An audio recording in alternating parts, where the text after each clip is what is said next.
Dù vội lại rất muốn nhắn tin rằng em nhớ anh mỗi ngày. Giờ mình chưa thể gặp một ngày của đôi mình là nhiều rồi trên máy bay. Vì em đây chỉ là một cô gái đáng yêu, chỉ còn biết nhớ anh rất nhiều. Dù trời mưa hay nắng to, chẳng ngày chỉ biết nhớ nhung. Em yêu anh nhiều lắm và em đã nói cho anh nghe là bao yêu thương say đắm cũng như gió mây thoáng qua. Hãy đưa đôi tay em nắm, hãy cùng bên nhau hạnh phúc trăm năm. Hãy đặt bờ môi lên bờ môi để đôi mi nhắn.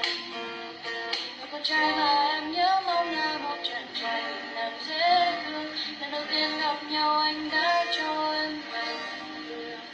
Sự cô gái từ phương xa đến như em biết cách nào đây để nói ra. Anh phải dùng một lời thương mến mà